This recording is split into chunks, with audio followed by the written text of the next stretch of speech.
45 years, zero name changes, new offices, more staff, improved technology to better serve you. Education, services, investments. Think real estate, think Marshall Reddick. Brokerage, property management, private lending, creating financial independence through real estate since 1979.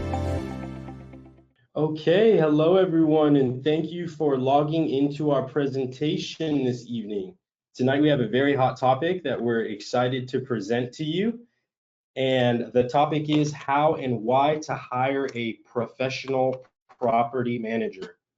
I'm accompanied this evening by Cameron Carlson, and my name is Taso Spathos. Just a few things about me. I am a licensed realtor here in the state of California for just about 6 years now. I graduated from Cal State University, Long Beach, with my bachelor's in business administration. So Long Beach State, very fun. I have 2 years of direct property management experience where I spent time coordinating maintenance, leasing property, and really working on all aspects of property management in general, and ranging from single family to up to about 30 units. So very widespread there. I have some very fun hobbies. I am a student pilot. So if any of the people on the webinar tonight would like a little ride around in a plane, I'm your guy to call. Not yet, but shortly here. I am a Husky owner, and though very a lot of work, it is a lot of fun and it's very rewarding. And I have a passion for real estate. That's why I'm very happy to be presenting to you guys here today. I have completed real estate transactions in California, Texas, and Tennessee. I am also invested in our mortgage fund. The topics that we're going to be covering today are what is professional property management, how to get your home rent ready, leasing tips and determining market rent, tenant screening and placement, and what sets us apart from the competition. So what we ask as from you guys as attendees is to take notes and learn something. We're here to present and educate on the stuff that we specialize in.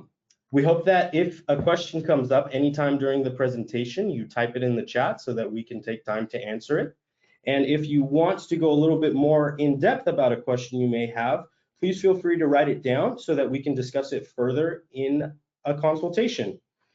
If you see a link come up, please be ready to write it down so that you can access it later. And always know that our presentation will be sent to you within 24 hours of its completion, so you can always reference back.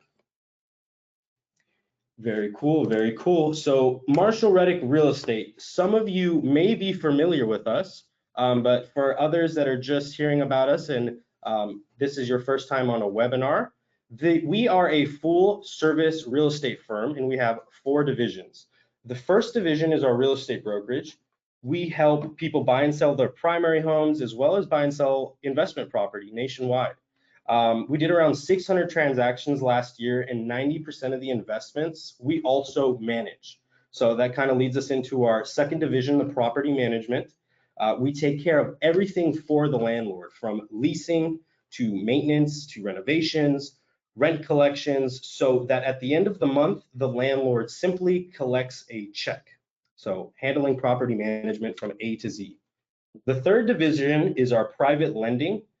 Sometimes when you can't qualify for conventional financing, you will need private financing. So Marshall Reddick provides non-owner occupied real estate loans to borrowers doing fix and flips or new construction or purchasing investment property. And then it leads us to our fourth division, Marshall Reddick, the mortgage fund, mortgage investing. So the same way you can own a piece of real estate and collect rent checks, our investors own mortgages and collect mortgage payments. So I personally invest in the fund, and I really enjoy logging into the quarterly updates and viewing them. It's a great time. So it's a great way to kind of have a cash on cash return, a little bit different from your normal real estate investment strategy. Cool. Our footprint. So we are in 4 different states. We're currently in your Orange County office here in Newport Beach. We also have an office here in California, up north in Los Angeles, and a little bit more inland in Riverside. Over to Texas, we have our San Antonio, New Braunfels, and Austin office, all connected by the 35 freeway, and our newest office that just opened up in Houston, Texas. Tennessee, we have Nashville and Clarksville, and over in Florida, we have Cape Coral. And some pictures for you guys to see. This is our Marshall Reddick staff. These pictures were taken, I think, at around Christmas time, or Christmas photos. Top left, we have New Braunfels, and that big blue sign you can see from the freeway when you're driving through. It's very prominent in that area, and it's very hard to miss. That's at the top left. Top right, we have our San Antonio team. Bottom left, we have our Cape Coral team. Right in the middle, we have our Newport office, and then Clarksville at the bottom right. Super cool. And I will pass it on over to Cameron Carlson, who is going to be speaking a little bit more in depth today. Cameron? Thanks, Taso. I appreciate it. And a little about myself. I'm a licensed agent and advisor here in the Newport office as well. I got my bachelor's of business admin from Vanguard University in Costa Mesa, so still native here in Orange County. I currently own my primary residence, and I'm happily married to my wife. We have a baby on the way, so due in January. Excited about that. I've done real estate transactions in 7 different states. I'm also a mortgage fund investor. So something here at Marshall Reddick is we don't just talk about investing, we practice it. A lot of the staff here owns investment property, aspire to own investment property, or invests in the mortgage fund. And so it's cool to see how we participate in a lot of what we talk about. And then a little about my background in property management. I had a chance to work in the property management department at Marshall Reddick, but more recently, I work on the side of helping our owners find property management. So I helped about 120 owners in 2023 find and learn more about what property management is, what is professional property management, how is Marshall Reddick different, and then come on board here and have a great experience at Marshall Reddick. But just kind of diving in. So what is professional property management? I think in order to get into it, we need to start with the management philosophy.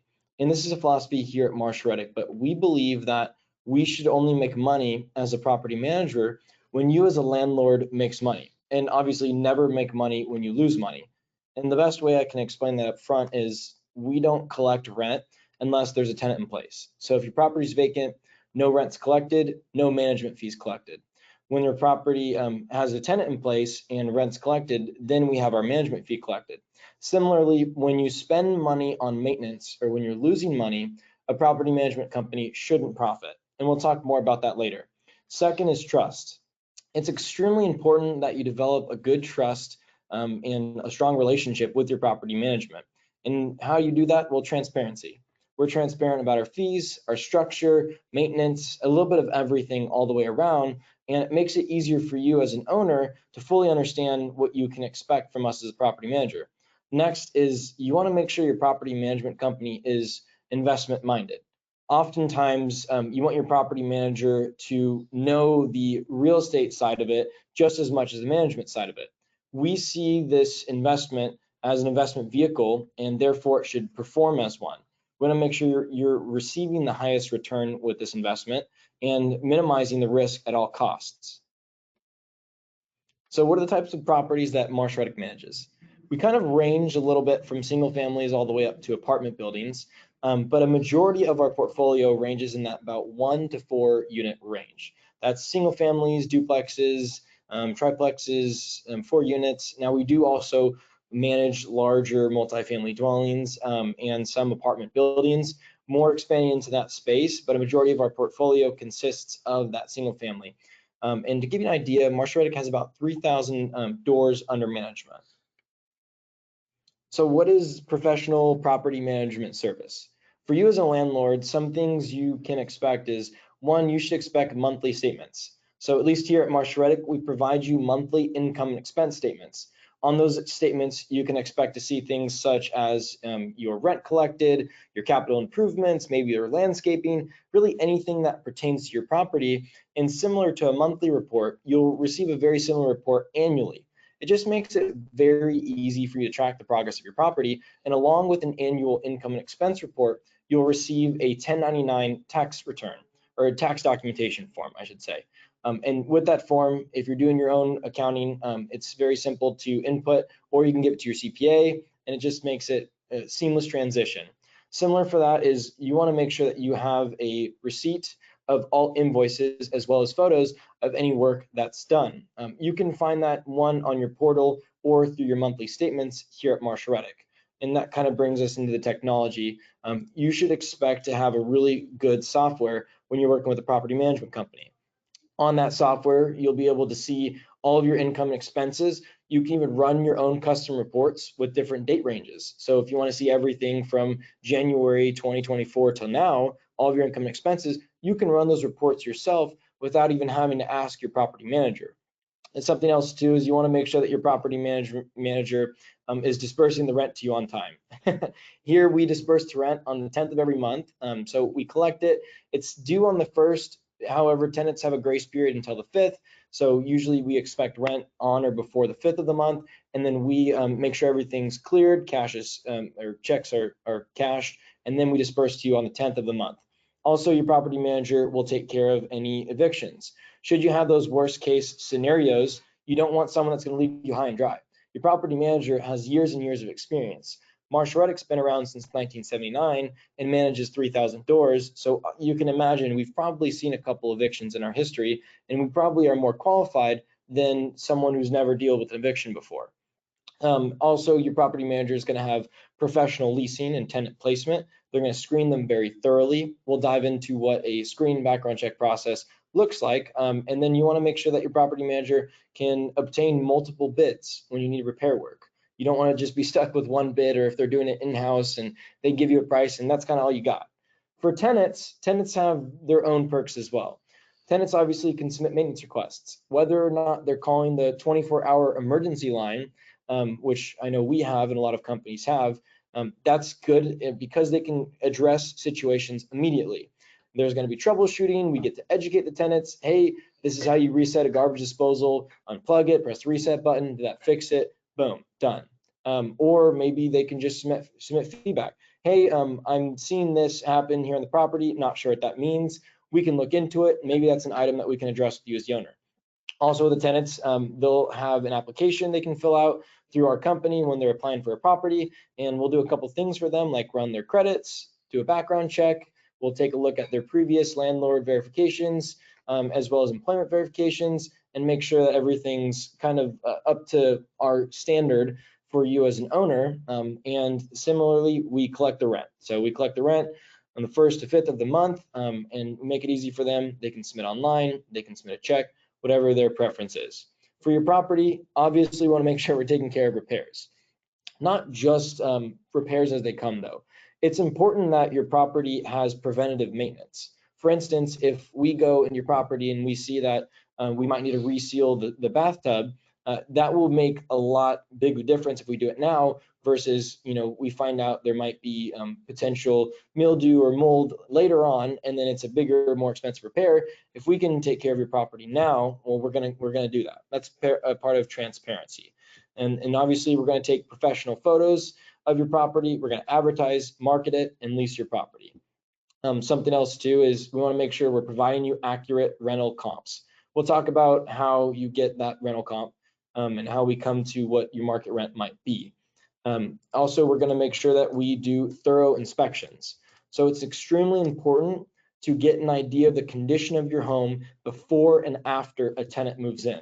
And a lot of times what that looks like is hundreds and hundreds of detailed photos, as well as just a report where you're making notes and you know exactly what is and isn't there before and after a move out. So when a tenant moves out, they can't claim this was or wasn't there because you have photo evidence. That's going to be done by your property manager. And as we keep going along here, so how much can a property manager save you? Well, there's a couple categories that you'll save money when using a property manager. First is less vacancy.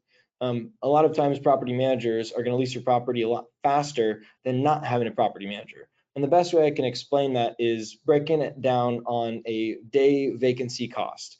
So let's say your property rents for about $3,000 a month, right? And at 30 days, that's about $100 per day. If your property manager leases your home a month sooner, you're saving about $3,000. So to me, that's pretty expensive cost. If you're doing it on your own and you're not too sure and you're not able to get the right traction, or maybe you're not listing on all the right marketing platforms and it takes a really long time. Second is less liability. Obviously, when your property manager is taking care of your property correctly, then you're going to minimize your liabilities. They're going to have the proper procedures in place. If you ever have to go to court, anything legal, they've done things correctly. Next is you're going to have less expense for repairs and emergencies. Let's say there's an emergency that comes up and maybe you're out of town or you don't have reception or you can't get to it for a couple days.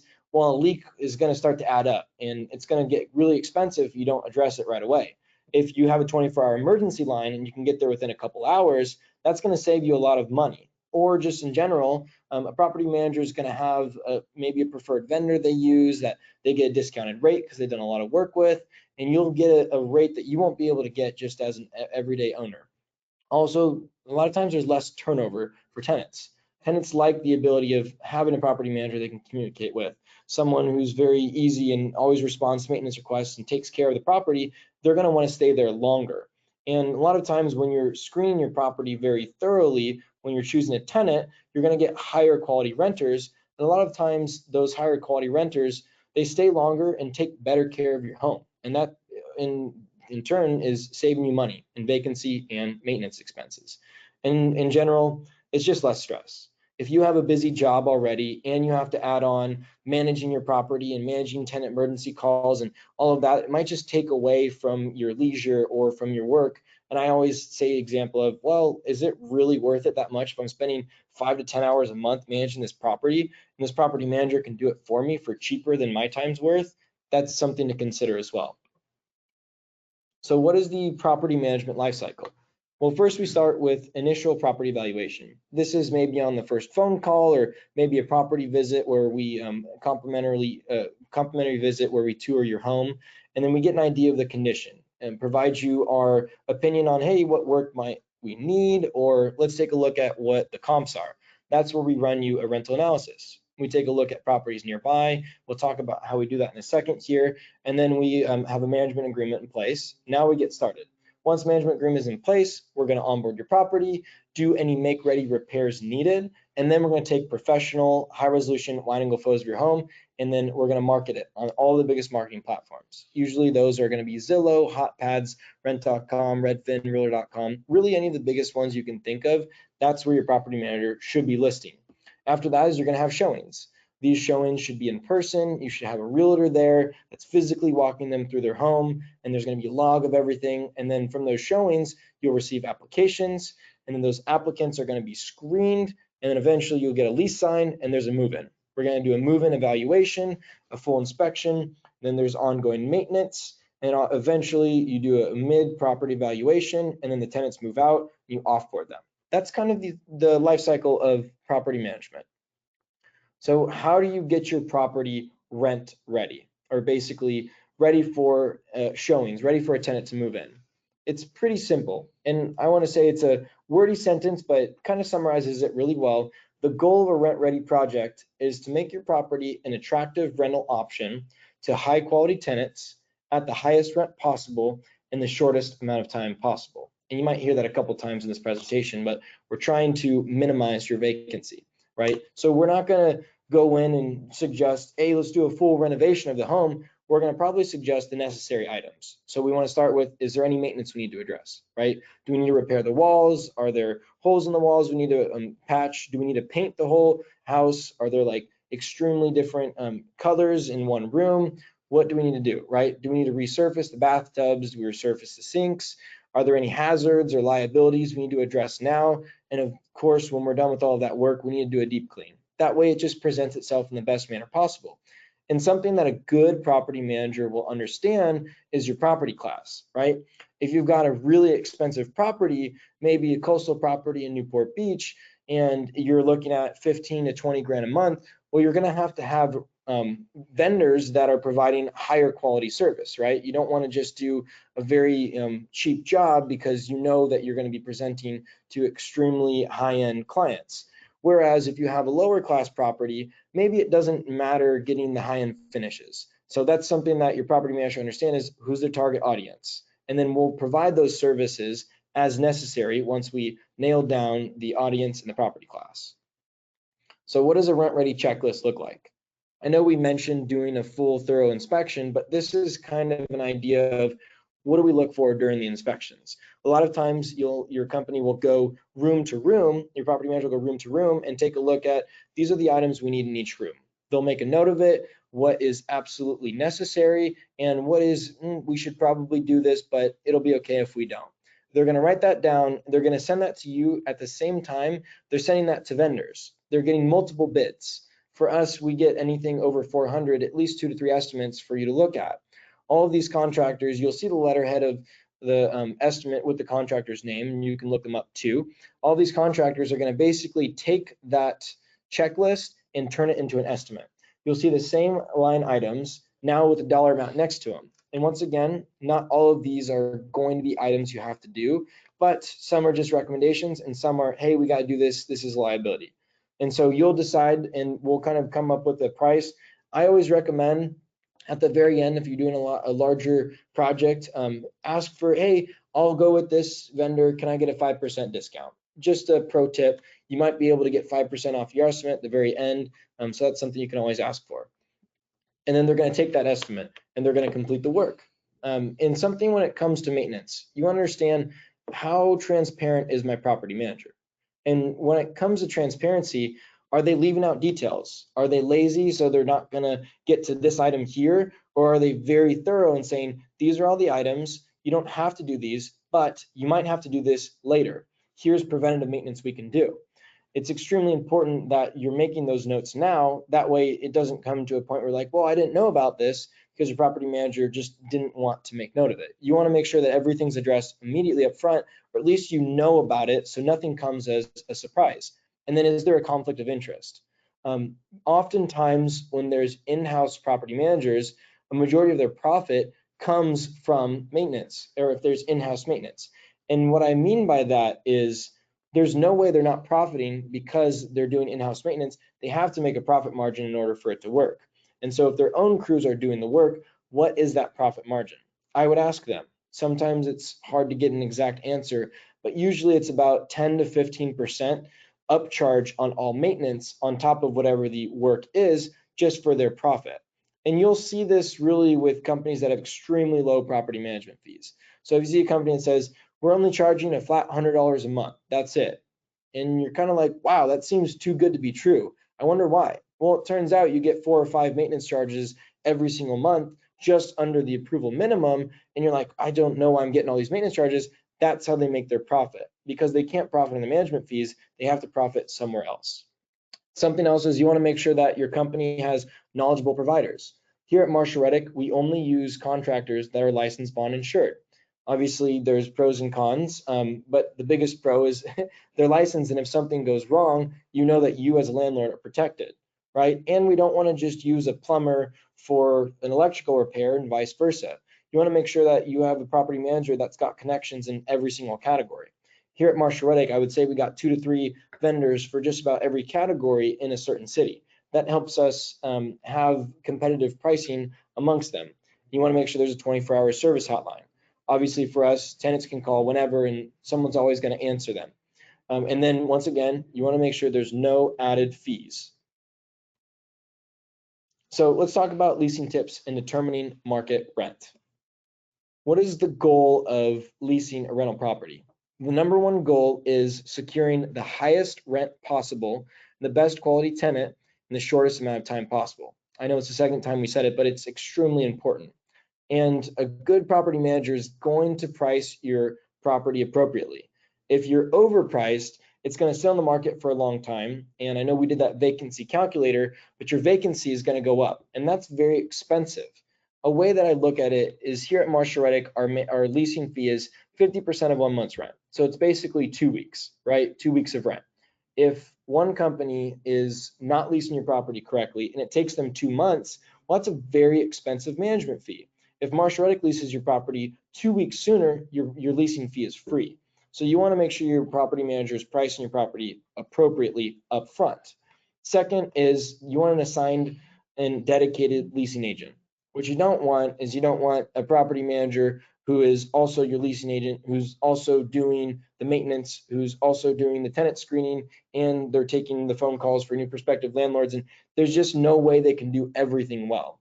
You want to make sure that you have roles that are dedicated and assigned, because if you have a leasing agent that's doing your leasing and then a W-2 staff member doing your screening, there's no conflict of interest. The leasing agent's only job is to lease your property quickly, and the staff member that's going to be dealing with the tenant for the next 10 months, their only job is to make sure that they're screened thoroughly.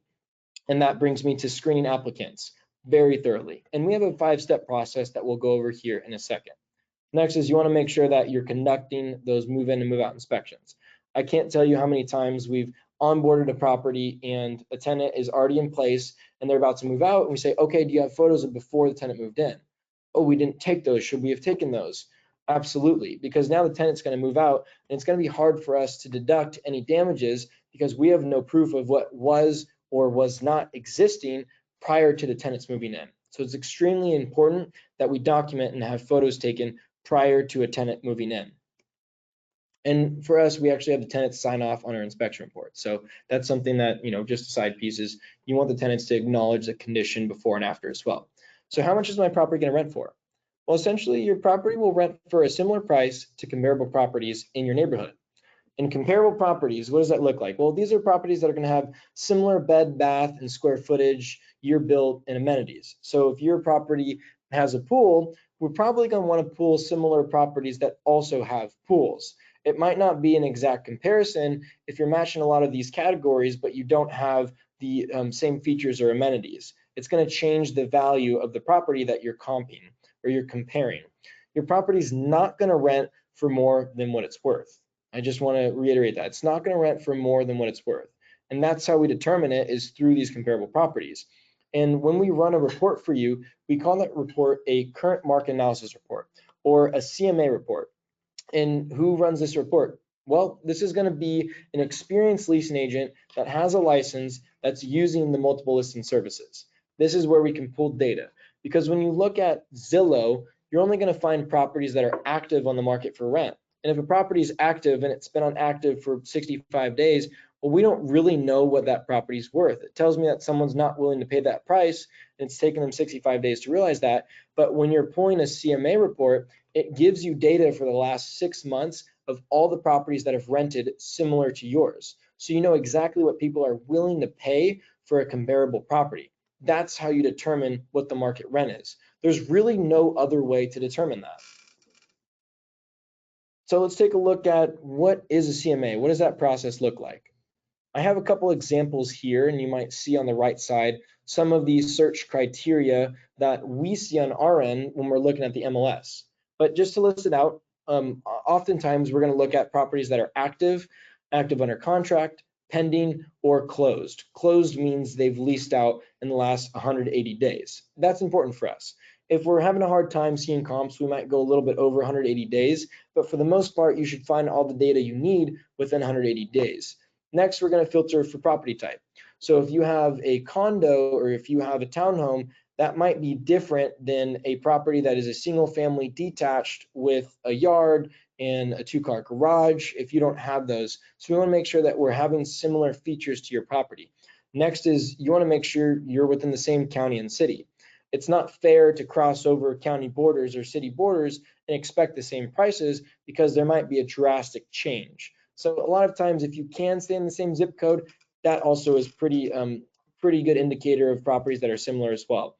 And then bed, bath, and square footage, that's important. You don't want to compare a property down the street that's 4,000 square feet when we're only 1,500, because you have no idea, it's a different class of renters. It might be a couple $1,000s more.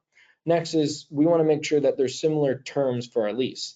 So if we're having a 12-month lease, we don't want to compare to an Airbnb rental because they're only there for a couple nights and then they have half of their time vacant. So similarly, we don't want to compare to a furnished unit, although when you're looking at long-term leases, about 95% of rentals that are long-term are going to be unfurnished. So typically that's not too hard, but something to look out for. And once again, like if you have a pool, you want to make sure you're looking at properties that have a pool, or you don't want to have properties that have a pool if yours doesn't have a pool. And then you want to take a look at parking. Do we have attached garage, detached? Is it a carport? How is it similar or different from mine? Those are all criteria that you need to take in when deciding what are these similar properties renting for and what can mine rent for. So when we're looking at all of these, you're going to have a leasing agent that's actually doing this report for you and explaining and educating you on what the market's doing. And some of those responsibilities and the roles of leasing agent start with professional photography. It's extremely important that you have professional photography. We'll go into the pitfalls of marketing, but I'm sure you guys have all had a scenario where you look at a property online and it's just got these weird half crooked iPhone photos and you're like, you know, like I think it's a good property, but I can't really tell. The photo's yellow and it's got some weird things in the background and it doesn't look too good. I don't think they care too much of the property. When you have another property that looks phenomenal and you got these professional photos and everything looks gorgeous and like they've staged and placed everything well, then it makes you feel confident about it. That person takes pride in the property. That's the same level of, I would say, service I can expect from the property manager that's going to be managing me in the house the next 12 months. I'm talking about it from a renter's perspective. Similarly is you want to make sure you're marketed on all the marketing platforms. Zillow is actually the #1 rental platform right now, and you have to pay to list on Zillow. So some people and companies in general don't list on Zillow just because they don't want to pay that extra budget. It's extremely important that you do list on Zillow. It's the #1 rental platform. A lot of people are there, so make sure your property is on Zillow. And once again, those others that we talked about, HotPads, Rent.com, Redfin, really the biggest ones that you see when you're searching properties.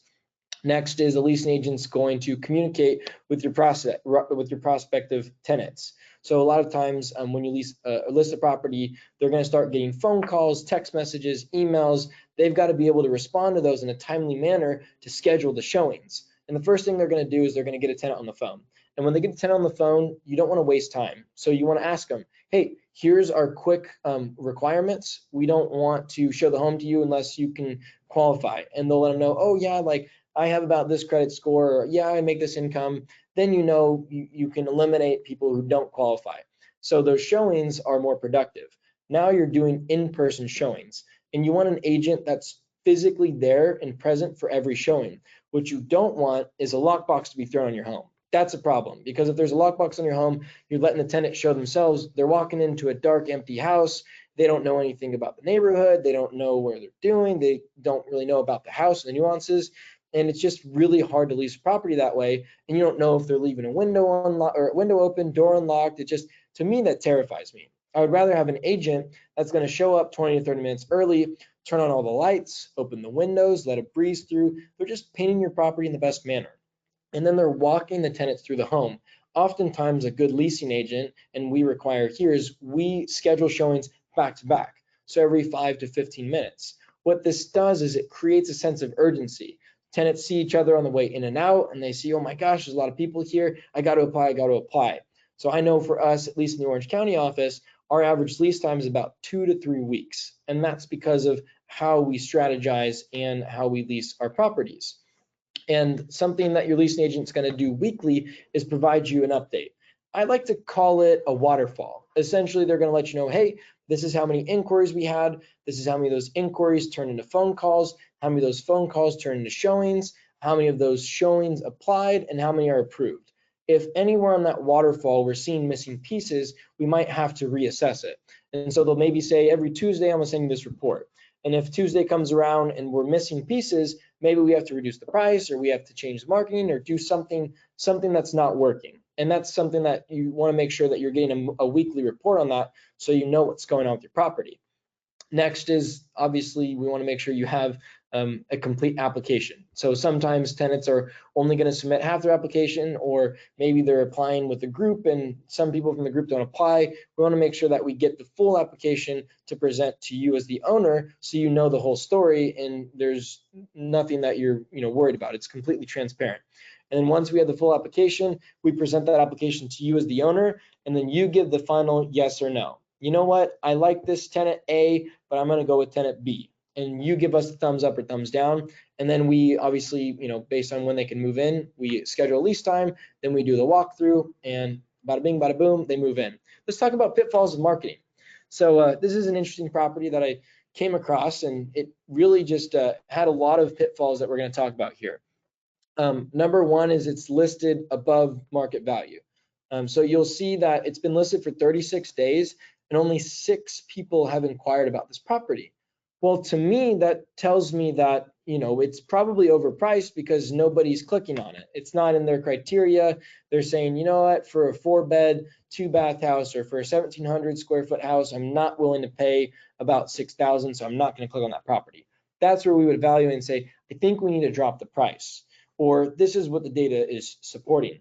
Second is this property was only listed on Zillow. While it is the biggest rental platform, you're still missing out on the audiences on all of the other marketing platforms we talked about. So you want to make sure that your listing's touching the most amount of people. If someone's on rent.com or apartment.com looking for a home and you're not on that website, well, you just missed out on that potential applicant. Another thing is poor photography. When I first saw this home, it's like I don't fully understand the situation of this home, and to me it looks like it's not really ready for me to move in, and it's hard for me to envision myself in there.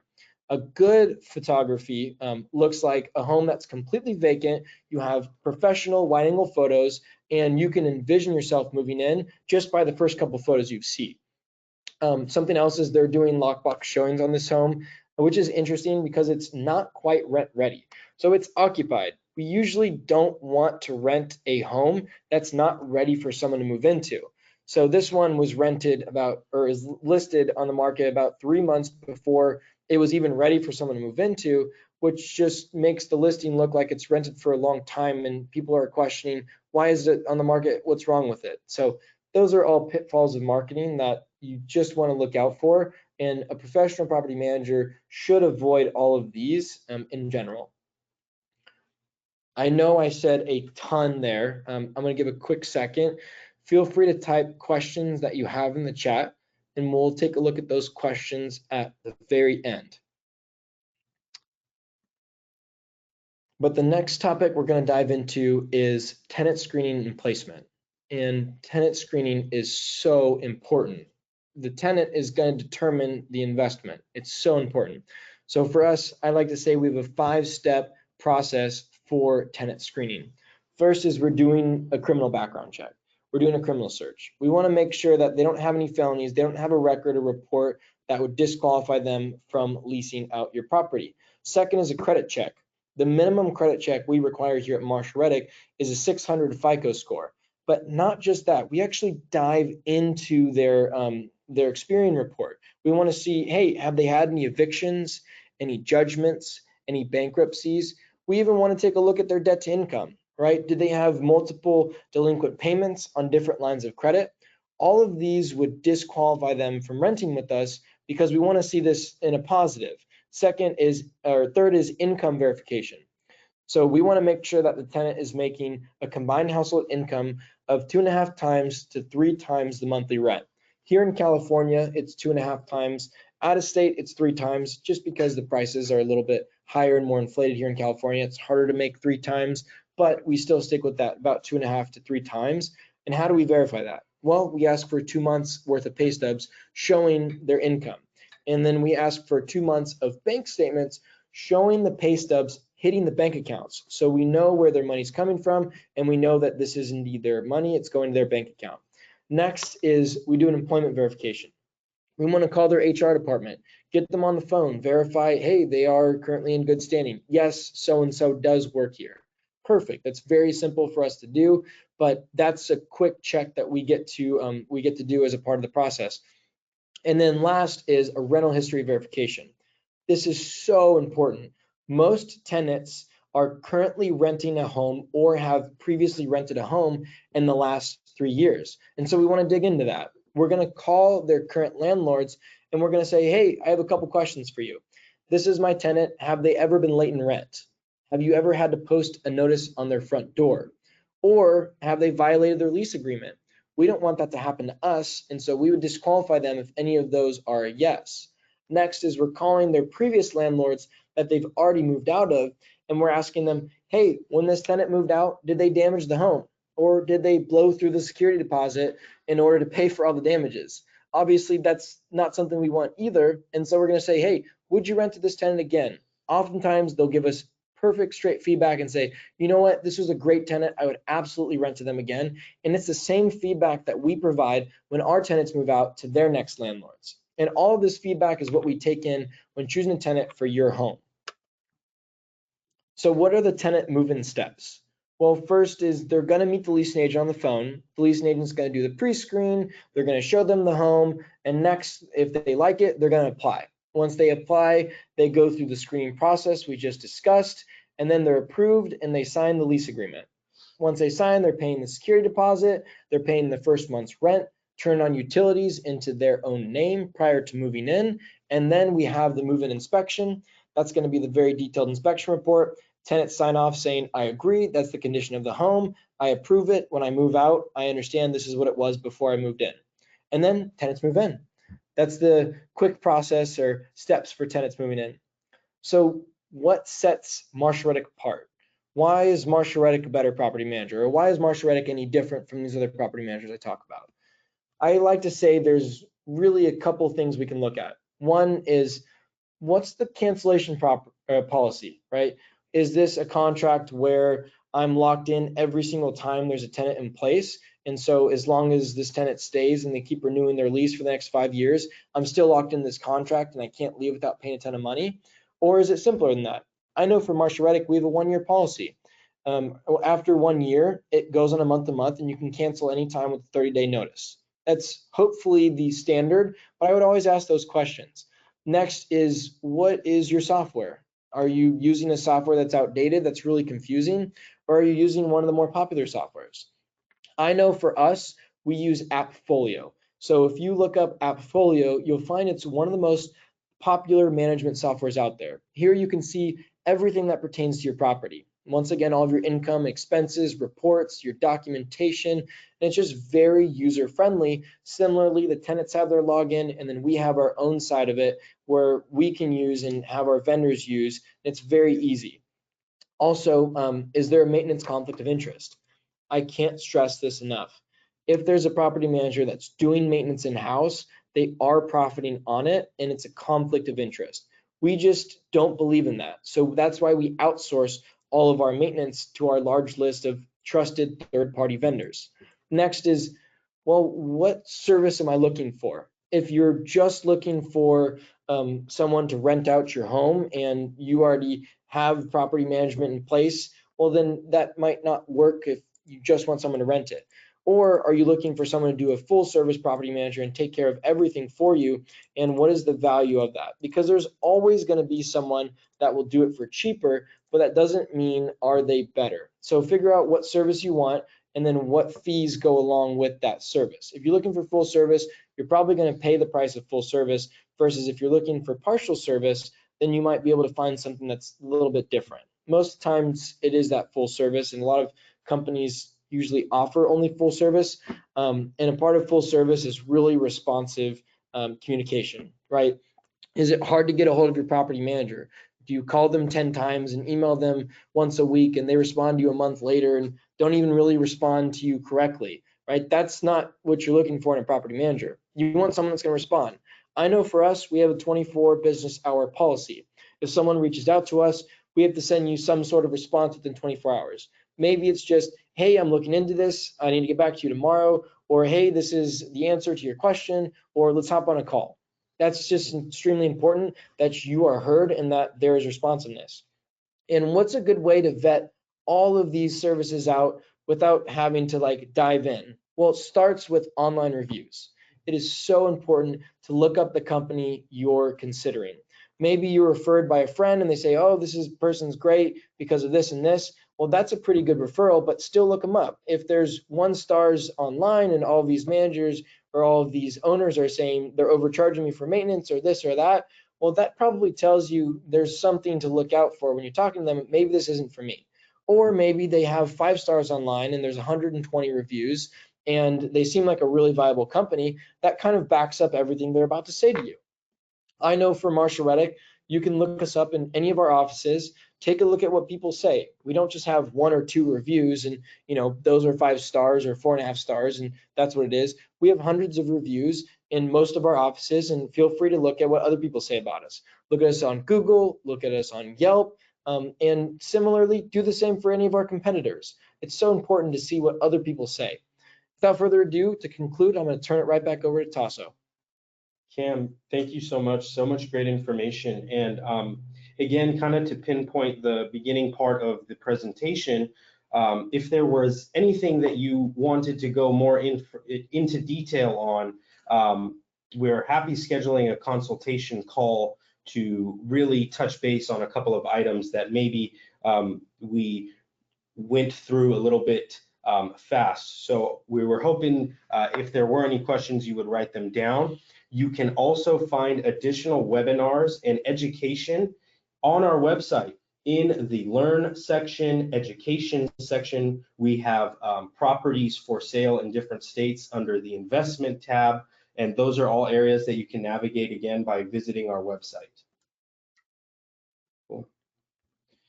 Again, everybody, thank you so much for attending our webinar this evening. It was a pleasure. Please reach out with any further questions. We will also be following up within 24 to 48 hours to go more into detail. Thank you so much, and we look forward to seeing you guys again on the next webinar. Have a great evening. And real quick, I did have a question come in I wanted to address here. It says, does the owner always retain the right to rent or not? And can an owner change their mind to rent or not before any contract or signatures are done? Absolutely. If you as the owner say, hey, I'm not sure if I want to rent it, let's take a look at this. Can you run me some comps? Take a look at the home. Let's meet in person. I just want to know, does this make sense? Well, we're transparent here. We're not here to do something that doesn't make sense for you. We're going to provide you data, say, hey, this is the dollar amount we can rent for. It won't rent for more than this dollar amount. And if you have a cutoff saying, hey, if it doesn't rent for, 4,000 or above, it doesn't make sense for me financially, absolutely, you don't have to rent it. Once you sign a management contract, though, then you have to uphold to that contract. So I would say with any case and whoever you choose, make sure you make that decision clear before signing a management agreement. And it doesn't cost you anything to do a consultation or get data or facts or rental analysis about your property. So use the resources as much as you can before you make that decision. And then another one here says, are all Marshall Reddick property managers employees of Marshall Reddick? Absolutely. Every property management staff member is an employee of Marshall Reddick. They are a W-9 or W-2 staff member, and a Marshall Reddick team is comprised of multiple staff members. So obviously you're going to have a property manager, but the property manager oversees a team that works together to make everything cohesive. That team is comprised of, you're going to have a maintenance coordinator. That person's specialty is day-to-day maintenance requests, managing vendors, doing small items, talking to tenants about repairs needed. You're going to have a tenant coordinator. Their specialty is doing the screening and processing, doing lease renewals. They're like the property manager for the tenants. They can answer questions on their leases. They can answer questions really about anything the tenant has. You're going to have a dedicated maintenance manager whose only job is to do inspections and large-scale renovation work. And once again, your property manager oversees this whole team. All of these team members are Marshall Reddick staff members. So when Taso mentioned our offices, all of our offices contain our staff members. They're physically located in our offices, and or they're mobile, maybe they're driving, they're going to be on the road to do the inspections, but everybody's based out of our offices. I hope that answers your question about us as employees. And if you guys had any other questions you want to jot down real quick, feel free to let us know. If not, when you log off, there's going to be a quick questionnaire, and you're welcome to just type your feedback, let us know additional questions, and happy to kind of answer those in a follow-up as well. Okay, I got another question. Can you talk about what the charges are for Marshall Reddick property management? Yeah, great question. So fees, perfect. I wonder if maybe on one of our previous slides. I'll just kind of just break it down real quick. There's 3 fees here at Marshall Reddick. There's no startup fees or trip charges. Essentially, the first is a management fee. Depending on where you are, obviously it's different here in California than it is out of state, but we'll just say Texas, right? In Texas, our management fee is 9% of the monthly rent. It's pretty much industry standard in Texas. You'll expect about 9 to 10%. And then you're going to have a leasing fee. Leasing fee is comprised of all the leasing process that we talked about. That fee is 50% of the first month's rent, or similar, about 2 weeks of your rent collected. And neither of those fees are charged until a tenant moves in, pays their deposit and first month's rent. So those are important to note. And the third fee is going to be a lease renewal fee. And when you're renewing, this is going to be the time where you're doing a basically full home inspection, deciding, do I increase rent? Do I keep the tenant for 12 more months? And that's where we do another report for you, and we'll let you know, hey, we think maybe you can increase by $50 a month. You still choose whether or not you want to move forward with the increase, but we're going to do an inspection, take hundreds and hundreds of photos, provide you all the data, and you're going to make the decision. Hey, I see that the tenants took great care of my home. I want to proceed with the increase. Let's do $50 a month, have them sign 12 more months in a contract. And so we go back, negotiate with the tenants, they sign the renewal, and that renewal is 15% of 1 month's rent to renew. And that's only if they choose to renew. So those are our 3 fees. Once again, you've got your management fee, you've got your leasing fee, and you got your renewal fee. And you can actually find all of those on our website. Give me 1 second right here, marshallreddick.com/management. We're very transparent. So right here, as you see, any of these markets, if you click on them, it'll give you a drop down with all of the fees. It's super easy. Just go on our website, and if you have any further questions about it, I'm happy to hop on a call, and so is Taso, and we can talk more about it. Thank you so much, everyone. Cameron, thank you so much. Awesome. And I guess that concludes the rest of our presentation. Thanks, everybody, and have a great night. Take care.